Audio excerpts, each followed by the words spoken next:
Doa dan harapanku Bapak Ibu tetap dalam pemeliharaan dan diberkati oleh Tuhan. Hari ini kita akan belajar kebenaran firman Tuhan, yaitu komunitas sel dan pertumbuhan iman.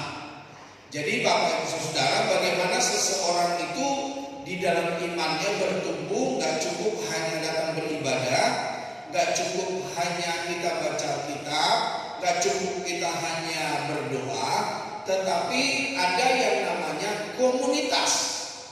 Nah, komunitas itu di situ kita saling berbagi. Di komunitas itu kita bisa saling menguatkan. Di komunitas itu kita saling berbagi kesaksian, berbagi pengalaman. Di komunitas itu kita dapat saling berdoa.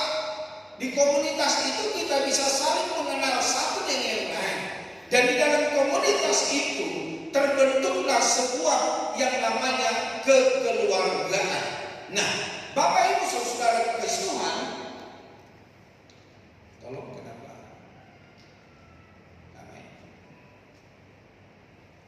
Sebagai orang percaya, kita bisa mengibaratkan hidup kita sebagai sebuah pohon. Pada awalnya seperti pohon yang masih kecil dan rapuh. Ya, kekristenan kita juga seperti itu, saudara. Ketika kita mengenal Tuhan dan tidak ditanam dengan baik, tidak tertanam dengan baik, tidak bertumbuh dengan baik, tidak disirami, tidak dipupuk, atau tidak perlakukan dengan baik, maka kita seperti pohon, Bapak Saudara, akan rapuh dan tidak akan bertumbuh-tumbuh. Ya, sama misalnya kayak bonsai. Jadi bonsai itu dari pohon besar atau pohon yang sudah tumbuh dipotong dari tanah dan ditaruh di pot. Dan di pot itu hanya sedikit tanah, tetapi dikasih nutrisi supaya apa? Supaya batangnya itu besar. Batangnya besar tapi akarnya sedikit namun pendek. Jadi bonsai, Bapak Saudara. Nah, kekristenan, jika tidak ada komunitas, jika tidak ada sebuah pertumbuhan, tidak ada saling berbagi, tidak ada pengenalan akan Allah dengan baik, maka kekristenannya bukan bonsai. Ya, bonsai itu bisa diangkat kemana-mana, dijatuhin gampang, saudara. Nah, sama halnya hidupmu dan hidupku ketika kita tidak diperlakukan dengan baik, tidak ditanam di dalam tempat yang baik, maka kita akan gampang untuk dihancurkan.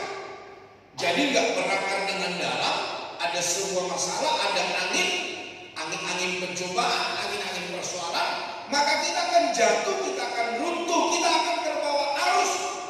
Iman kita dalam Kristus juga baru dan lemah, namun sering dengan pengalaman dan pemahaman yang lebih dalam tentang Kristus, iman kita pun tumbuh menjadi semakin kokoh dan berbuah. Jadi ketika ada rumah-rumah pengajaran, kalau ada orang-orang yang ingin mempengaruhi kita untuk melakukan hal-hal yang tidak baik, maka kita akan dapat tegak berdiri di dalam kebenaran. Kita bukan jadi seorang Kristen yang terombang-ambing, saudara. Jadi kita ngikut kata orang banyak begitu ya. Ya seperti kejadian-kejadian zaman sekarang ini, ada banyak orang ngikut. Ya pokoknya dia nggak tahu itu benar atau salah, pokoknya ngikut aja, saudara. Baik bernegara, bermasyarakat, berumah tangga, baik bergereja, saudara. Nah, Bapak Ibu Saudara kekasih Tuhan, seperti pertumbuhan pohon yang membutuhkan air dan sinar matahari, begitu juga iman kita membutuhkan dukungan dari Roh Kudus dan kasih Kristus. Roh Kudus memberikan pengajaran, membuka pikiran, dan memberikan pengertian akan firman Tuhan, seperti air yang memberi kehidupan pada pohon. Sementara kasih Kristus seperti sinar matahari menerangi hidup kita dengan cahaya. Jadi Bapak Ibu Saudara kekasih Tuhan, ketika kita ada di dalam Kristus dengan baik dan benar, maka kita akan bertumbuh dengan baik, disirami, dipelihara, dan diberikan nutrisi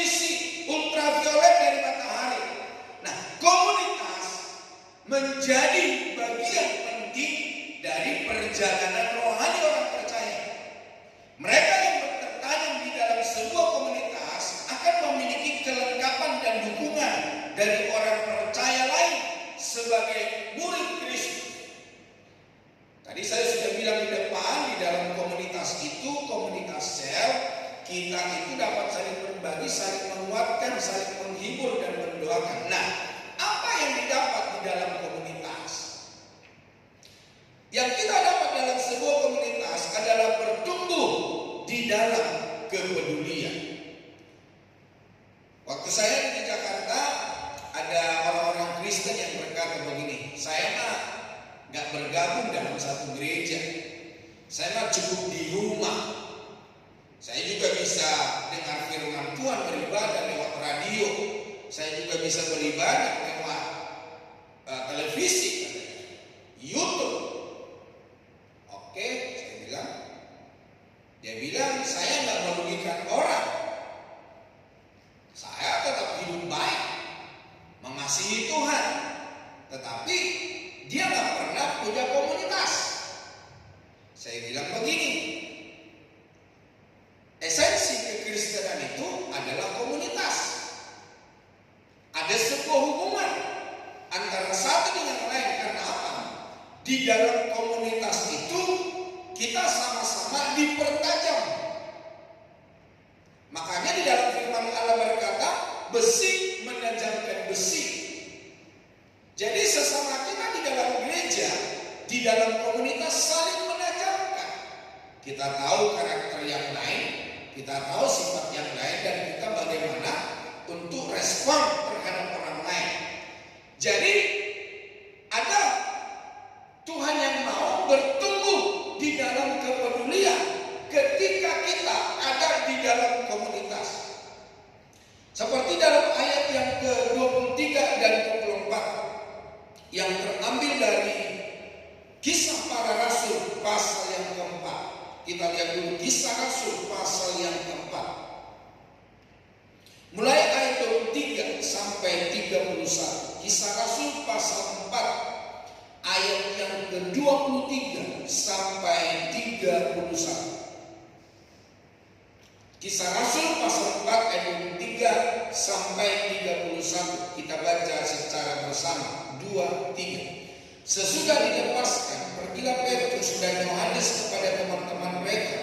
Lalu mereka menceritakan segala sesuatu yang dikatakan imam-imam, kepala, dan tua-tua kepada mereka.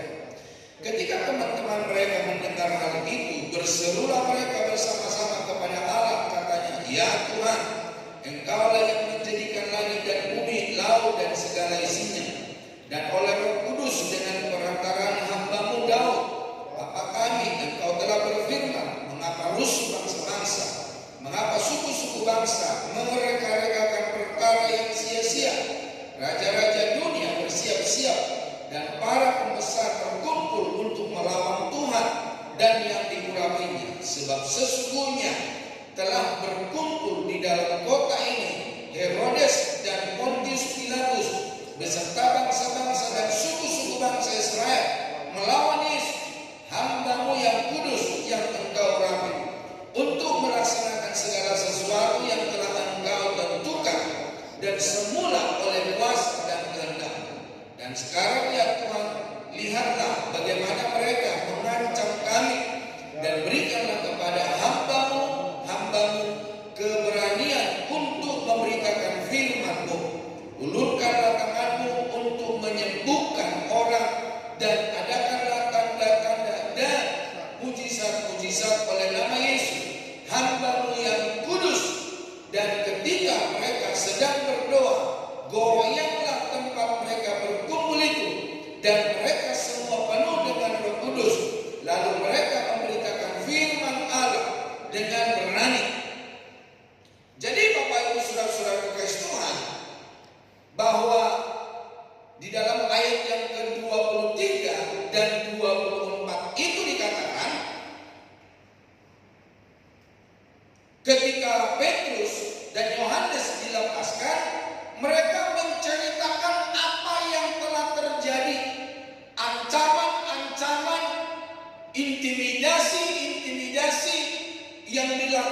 kepada Petrus dan Yohanes.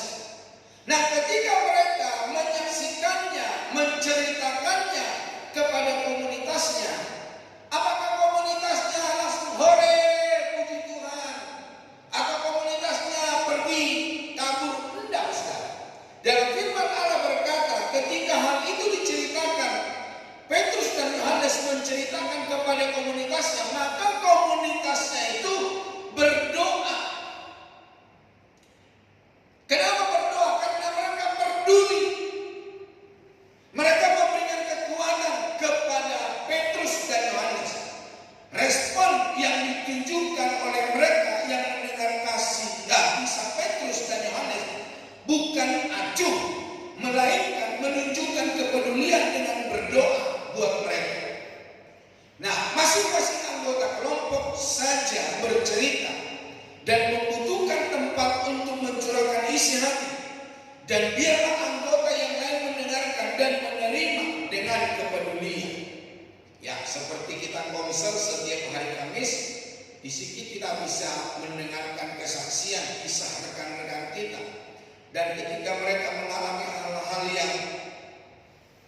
yang tidak sesuai dengan harapan, maka kita juga berdoa. Sekalipun mereka belum bercerita pun, kita berdoa buat sahabat kita, kita berdoa buat rekan kita, kita peduli dengan kita.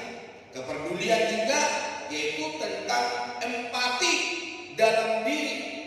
Ada rasa empati, ada rasa menunjukkan bahwa saya pun merasakan apa yang kamu rasakan. Ya. KBBI, empati memiliki arti keadaan mental seorang merasa atau mengidentifikasi dirinya dalam keadaan. Kalau radar itu kita kayak punya radar gitu ya. Oh, kita merasakan perasaan orang lain, penderitaan orang lain.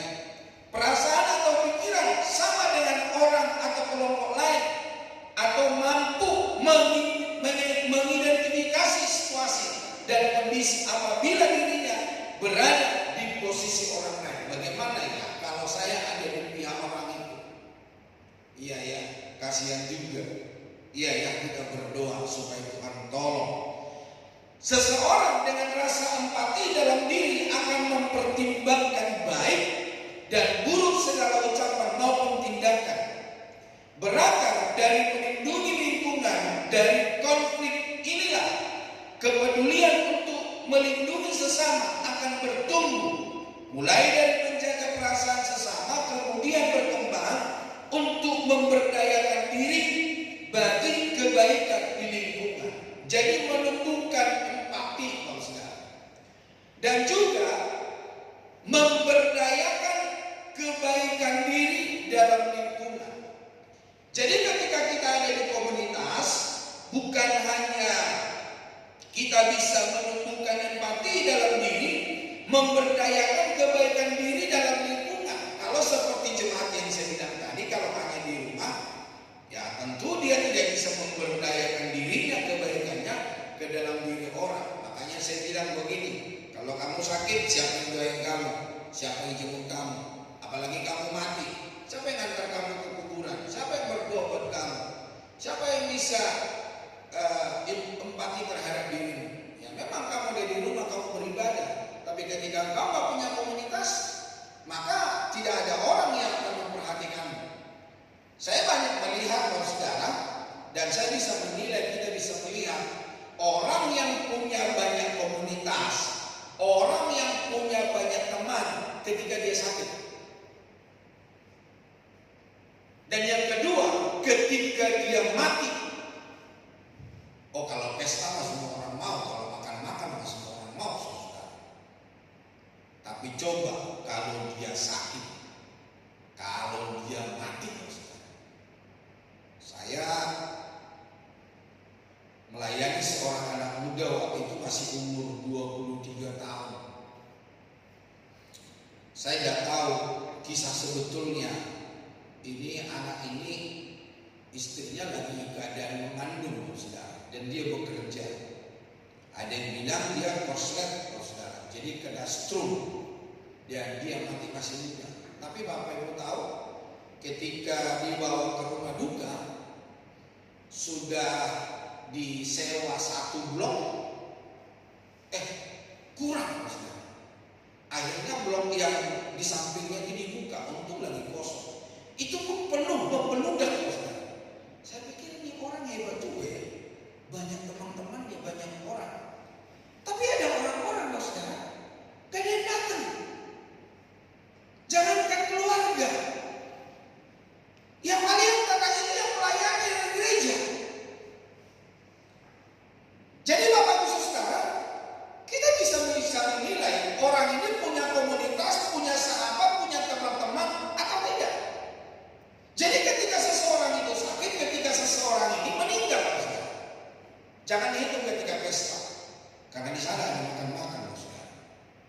Nah, menerapkan kebaikan kecil kepada orang yang membutuhkan, bisa emosional, bisa materi maupun tenaga, dapat melakukannya di lingkungan terkecil seperti di rumah, di lingkungan tetangga rumah, hingga setiap jalan yang dilalui setiap harinya. Ya, seperti kita di rumah, banyak saya kenal para pria-pria di gereja ini yang membantu pekerjaan rumah tangga. Ada yang cuci baju, ada yang jemur baju, ada yang gosok baju, ada yang nyapu, ada yang ngepel. Tapi bagi pria-pria lain, mereka berkata, oh itu bukan pekerjaan saya. Pekerjaan saya cari duit. Indah, saudara. Ketika kita membangun sebuah rumah tangga, maka setiap kita yang ada di rumah itu harus turut bekerja, melakukan tugas dan tanggung jawab di dalam rumah tangga. Ada juga yang mengosek WC kamar mandi, ada juga yang memperhatikan air kamar mandi. Jadi Bapak Ibu Saudara kekasih Tuhan, semua berperan di dalam rumah tangga. Nah, itu mungkin bukan terlalu besar, hal-hal yang kecil yang bisa kita kerjakan yang dapat memberdayakan diri kita tentang kebaikan di lingkungan. Nah, apalagi bermasyarakat, ya nggak usah saat ada gotong royong baru kita bersih-bersih lingkungan, saudara. Pak RT saya ini yang di sini, dia berkata kepada saya, lingkungan gereja mah kita nggak usah gotong royong di situ, katanya. Kenapa Pak RT? Saya bilang, kok lingkungan saya nggak digotong royongin? Habis Pak Pendeta udah bersihin, katanya. Ketika jalan itu dicor, dia bilang begini sama saya, Pak Pendeta tinggal sedikit yang akan dikerjain sendiri karena jalanan sudah semakin diperlebar. Jadi Bapak bisa saudara kekasih Tuhan, sekalipun tanggungan untuk semua masyarakat, tetapi paling tidak lingkungan kita itu, ya kita bisa memberdayakan diri, Pak Saudara. Jangan cuek.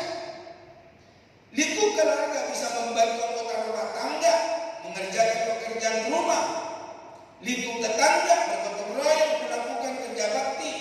Pada lingkup lebih luas, sembako murah seperti yang kita sudah canangkan, para panitia sudah canangkan. Supaya apa? Kita ini, diri kita diberdayakan. Ya, selain hanya di samping kiri kanan muka depan atau lingkungan gereja, dan panitia juga telah mencanangkan supaya setiap anggota jemaat dapat mengambil bagian menjual sembako murah di sekeliling lingkungan Bapak Ibu Saudara. Jadi tidak diperuntukkan hanya untuk di gereja saja, tetapi di lingkungan rumah Bapak Ibu. Siapa yang kira-kira yang belum bernasib baik, yang masih butuh pertolongan, memang pertolongan kita mungkin gak begitu besar, tapi paling tidak dari hal-hal kecil kita memberikan sebuah perhatian kepada orang lain. Nah, yang berikutnya Bapak Saudara, di dalam komunitas sel, di dalam iman dan komunitas sel kita bertumbuh di dalam doa. Ada banyak orang saya lihat Bapak Saudara, ketika dia ikut di dalam komunitas sel, bukan hanya dia pintar berdoa, memuji menyembah Tuhan. Gak tahu Bapak Ibu yang ngikut komsel merasakan nggak? Kalau tadinya dulunya nggak bisa menyembah Tuhan kayak apa sih? Ada orang-orang ketika di gereja saya melihat ketika memimpin pujian sudah mulai mengajak jemaat menyembah. Ya ada orang yang tidak bisa menyembah, yang tidak tahu ya bengong aja saudara. Buka mata, lihat kiri, lihat kanan, ke depan, ke belakang, atau bengong gitu. Padahal sebetulnya di dalam pujian penyembahan itu kita mengeluarkan kata-kata pujian kepada Tuhan, berterima kasih atas kebaikan Tuhan. Nah, saya melihat teman-teman yang ikut di konser selain hanya memuji menyembah Tuhan dan sudah mulai pintar berdoa. Jadi Bapak Ibu Saudara, di komunitas ini kita bertumbuh ke arah Kristus yang menyenangkan hati Tuhan. Komunitas bagi kita bukan hanya tempat untuk bisa bertukar kisah, tetapi juga tempat untuk belajar bertumbuh di dalam doa. Jadi dalam komunitas itu diberikan kesempatan buat kita berdoa. Berdoa buat diri sendiri, berdoa buat orang tua, keluarga, anak-anak, usaha pekerjaan, apapun pergumulan kita. Kita juga disuruh berdoa buat gereja kita, buat orang lain yang punya masalah, yang sakit. Dan juga kita juga berdoa buat lingkungan gereja. Karena diberikan kesempatan di komunitas itu, diberikan kesempatan setiap orang berdoa. Jadi lewat hal itu Bapak Saudara, maka setiap kita yang ada di komunitas bertumbuh di dalam doa. Yang tidak bisa berdoa diajar dan dilatih untuk berdoa. Yang tidak pernah berdoa disuruh berdoa. Kadang-kadang ada teman-teman, aduh jangan saya deh. Padahal itu kesempatan untuk kita bertumbuh Bapak Saudara. Sesudah itu terus bertekun dan bertumbuh dalam persekutuan doa bersama-sama. Bertekun di dalam doa membawa kekuatan rohani dan juga menyatakan kemenangannya. Jadi Bapak Saudara, sesuatu yang akan terjadi di dalam hidup kita ketika kita berdoa, bukan hanya bertumbuh, tapi ketika kita berdoa ada sesuatu keajaiban yang kita bisa lihat. Tuhan menolong dan Tuhan menjawab kita. Seperti misalnya dalam Kolose pasal yang pertama ayat 9 sampai 12. Bagaimana Rasul Paulus berdoa buat jemaat yang ada di sana. Nanti Bapak Ibu bisa baca di rumah. Tapi saya sudah ringkas Bapak Saudara. Nah, di dalam pokok doa Paulus merupakan kebutuhan rohani yang sangat penting. Apa doanya Rasul Paulus? Memohon hikmat dan pengertian agar jemaat mengetahui kehendak Allah. Dan ternyata Bapak Saudara, jemaat itu mengerti kehendak Allah, agar jemaat hidup layak dan berkenan di hadapan Allah. Itu doa-doa dari Paulus agar jemaat memberi buah dalam segala pekerjaan baik dan bertumbuh dalam pengetahuan yang benar tentang Allah.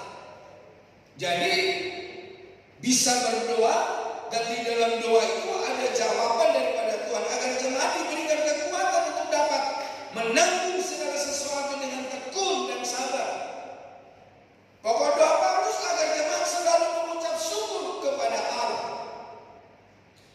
Jadi kepada jemaat di Kolose itu, doa-doa Paulus, maka jemaat Kolose itu bertumbuh di dalam Tuhan. Bapak Ibu, saya senang jadi orang Batak.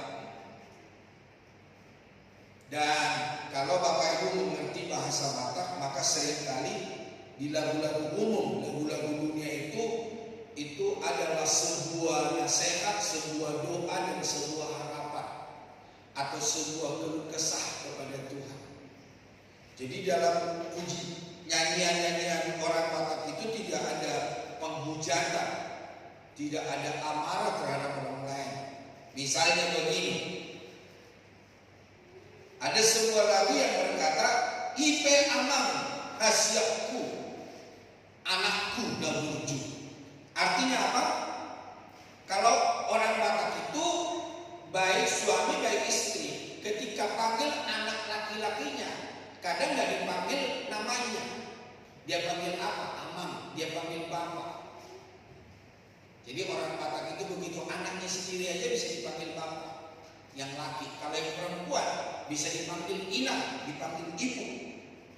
Jadi artinya ibu amang hasiaku anak muda burju, bapak kesayanganku yang baik hati. Nah, gitu ya. Pagomos na tamyang mi tumula jarina moloni. Jadi kencangkan doamu kepada Allah yang awal dan maha besar. Itu doa orang tua. Anggia pature sude hamu pinoparhia. Jadi di dalam doanya itu kiranya kalian semua keturunanku baik-baik saja, harmonis. Itu ya. Marsi aminamina seia sekata. Marsi tukol-tukolan saling menopang. Sosuhat di Robea seperti talas di kaki bukit itu. Lagunya kayak apa? Ipe amang hasiaku anakku naburju pagomos ma tangian ni tumula jadi naboni. Nanti bisa lihat di YouTube kok sekarang. Ini doa seorang orang tua. Dan memang Pak Saudara, orang-orang Batak itu kekeluargaannya itu sangat erat Pak Saudara. Jadi Pak Saudara, ini adalah sebuah pelajaran buat kita ketika ada di komunitas, kita diajari berdoa dan ada pokok-pokok doa, ada sebuah kerinduan. Nah, saya suka ketika memohon seseorang berdoa, mereka berkata saya nggak bisa ngomong. Saya bilang begini, ngomong apa aja, apa yang ada di dalam hatimu, apa yang menjadi kerinduanmu. Apakah selama ini kau nggak punya kerinduan? Ngomonglah sama Tuhan. Apa kerinduanmu untuk orang tuamu?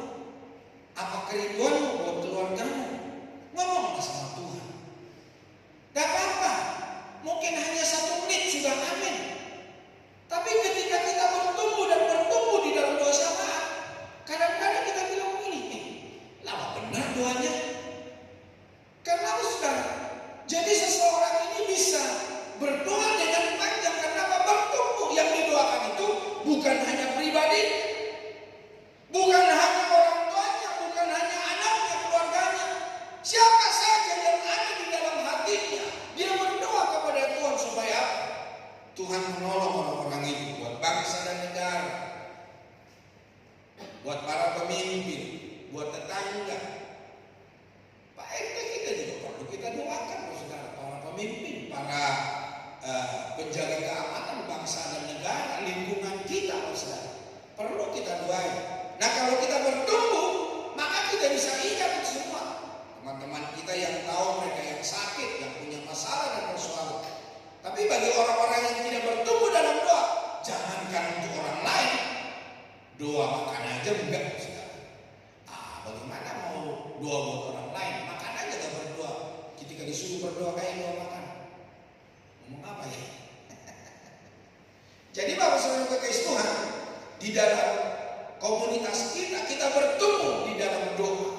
Dan yang ketiga, bertumbuh dalam kesaksian.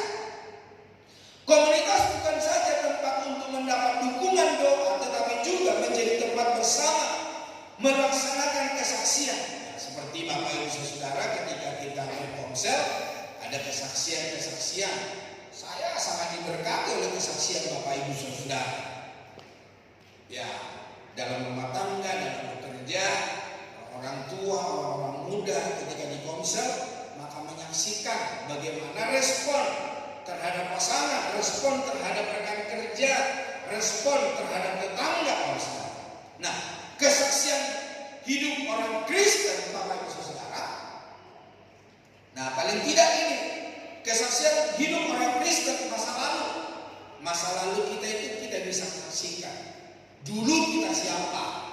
Misalnya, dulu itu saya tukang sungguh-sungguh, tukang ngomel, gak pernah bersyukur kepada Tuhan. Atau dulu saya itu tukang judi, sekarang sudah gak lagi. Dulu saya itu tukang tipu, sekarang sudah gak lagi.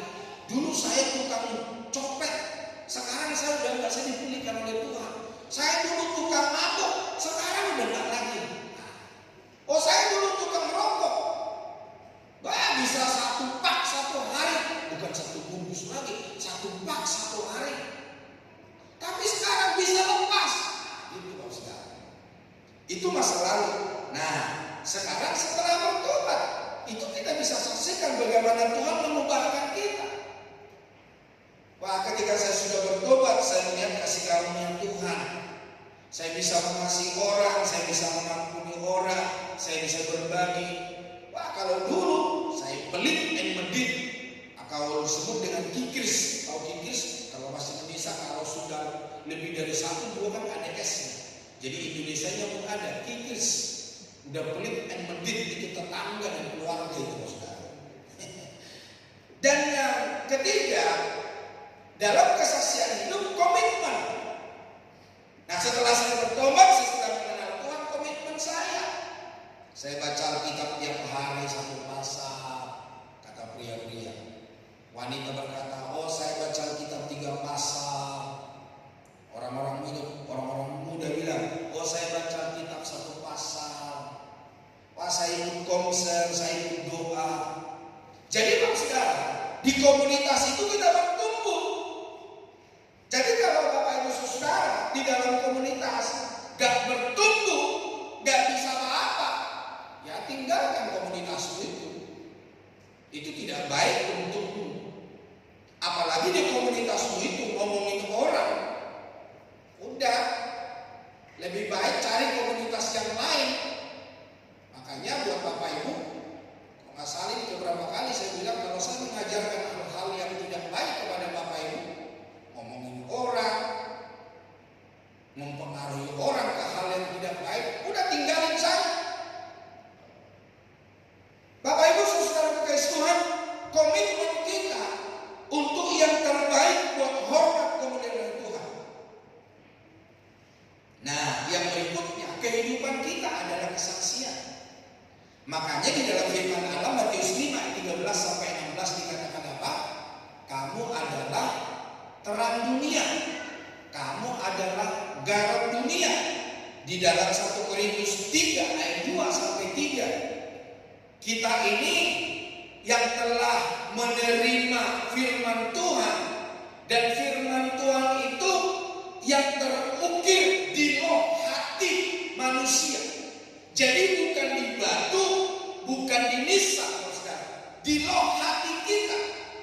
Ketika roh hati kita terukir kebenaran firman Allah, maka sikap kita, respon kita, perilaku kita itu bisa dibaca oleh orang lain, bisa dilihat oleh orang lain. Seperti pelayanan Paulus. Paulus mendengar kebaikan jemaat, bukan dari jemaat yang lain, tetapi orang-orang yang tidak percaya kepada Tuhan. Nah, di lingkungan gereja ini ada orang-orang yang tidak percaya Tuhan, tahu kehidupan saudara. Saya juga bingung itu. Ada orang-orang di antara kita di gereja ini, di lingkungan gereja ini, tahu karakter di antara jemaat di sini, karakternya, perilakunya. Saya bingung, ini orang kok tahu ya? Dari mana dia tahu? Jadi Bapak Ibu Saudara kekasih Tuhan, orang bisa membaca kita. Makanya firman Tuhan juga berkata, menjadi suratan Kristus yang hidup.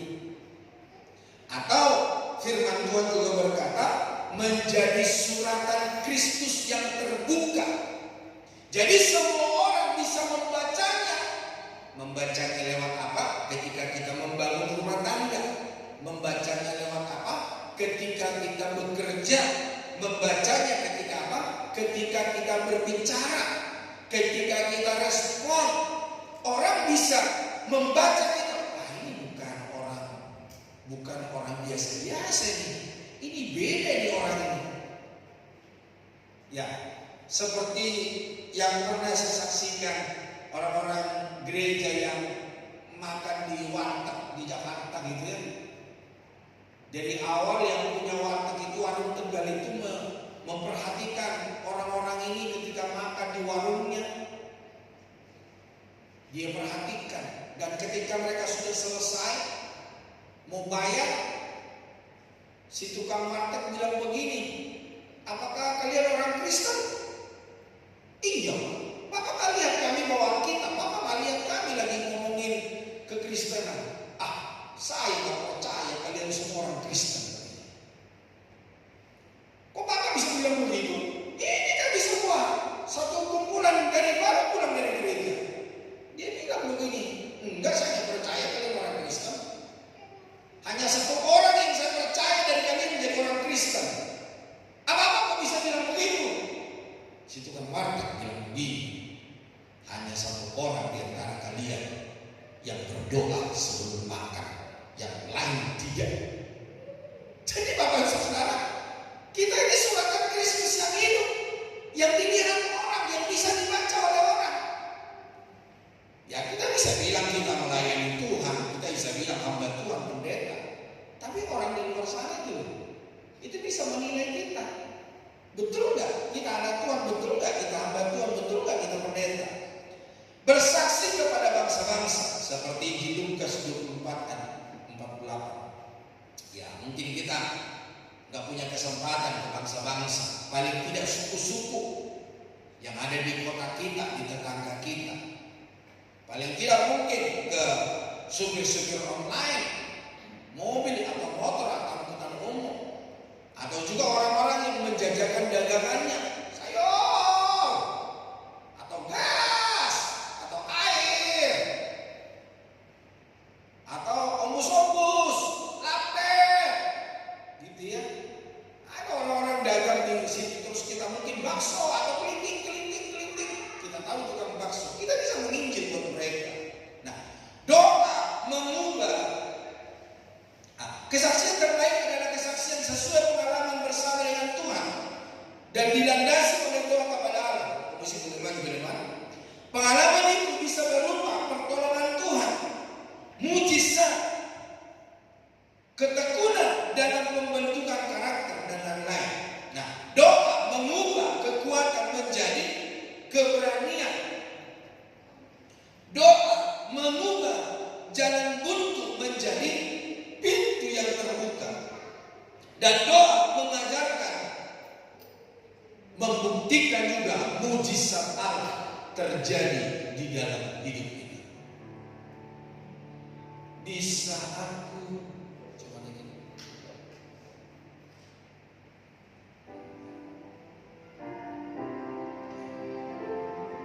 Di saatku tak berdaya, kasamu ketika ku